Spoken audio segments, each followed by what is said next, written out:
এবার যে গণভোট অনুষ্ঠিত হবে, এই গণভোট সম্পর্কে আপনি জানেন? না, আমি তো জানি না। এটা তো সঠিক কইতে পারি না। গণভোট মতো বুঝি না কিছু। পক্ষে থাকলে হ্যাঁ, না বিপক্ষে থাকলে না। দরজায় কড়া নাড়ছে বহুল প্রতীক্ষিত গণভোট, কিন্তু রাজপথে নেই কোনো উত্তাপ, নেই কোনো প্রচার প্রচারণা। সাধারণ মানুষের চোখে মুখে রাজ্যের বিস্ময়। ভোট দিতে হবে ঠিকই, কিন্তু কেন? কি নিয়ে এই গণভোট? আর হ্যাঁ বা না এর ফলেই বা কি ঘটবে?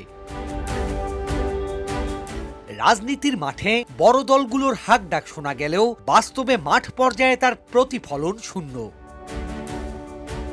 বেশিরভাগ সাধারণ মানুষই জানেন না গণভোটের মূল বিষয়বস্তু। এই পরিস্থিতি মানুষের মনে তৈরি করছে সংশয়। ভোটাররা মনে করছেন তারা সিদ্ধান্ত নেয়ার মতো পর্যাপ্ত তথ্য এখনো পাননি। তারা জানেন না গণভোটে কিভাবে ভোট দেবেন। গণভোট ভাই, তো আমি বুঝি না, বুঝেই তুই আমারে ভাই। গণভোট মানুষের ব্যক্তিগত নিজ দায়িত্বের ভোটগুলা, এটাই হলো গণভোট। গণভোটের সম্পর্ক হলো যে একটা হলো নির্বাচনী ভোট, আরেকটা হলো গণভোট। অন্যদিকে রাজনীতি সচেতন ও শিক্ষিত মানুষের মধ্যেও গণভোট নিয়ে রয়ে গেছে নানা প্রশ্ন। তাদের মতে 4টি প্রশ্নের জন্য একটি মাত্র উত্তরের ব্যবস্থা রাখা বিভ্রান্তিকর। খানা ভোট আর ইয়ার ভোটটা যেটা হবে, এটাতে কি ধরনের মার্কাতে কি ধরনের চিহ্ন থাকবে, এটা তো আমি জানি না এখন। তাই আমি এটা কিভাবে আমি সমর্থন হ্যাঁ বা না করবো। 4টি বিষয় তো হুবহু মনে নাই, তবে এটার মূল জিস্ট যেটা, সেটা হচ্ছে সংস্কারের পক্ষে এবং প্রশাসনিক ব্যবস্থার পুনর্বিন্যাস, ক্ষমতার ভারসাম্য, ক্ষমতা বিকেন্দ্রীকরণ, এগুলোই মূল লক্ষ্য। জাতীয় ঐক্যমত্য কমিশন গণভোটের প্রস্তাব তৈরির পরপরই সংসদ নির্বাচনের আগে গণভোটের দাবি করেছিল কয়েকটি দল।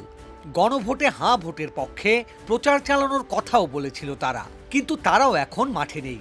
শুনছি যে গণভোট হবে নির্বাচনের সময়, ওইভাবে কিভাবে করা লাগবে সেটা তো আর আমাদের বিস্তারিত এখনো বলে নাই। মাঠ পর্যায়ে আইসা কেউই, ঠিক আছে, যে এইভাবে করতে হবে, আপনার যার পছন্দ হারে ভোট দিবেন, কিভাবে দিবেন, কিছুই বলে নাই। গণভোটের ব্যালট পেপারে প্রশ্ন থাকবে 4টি।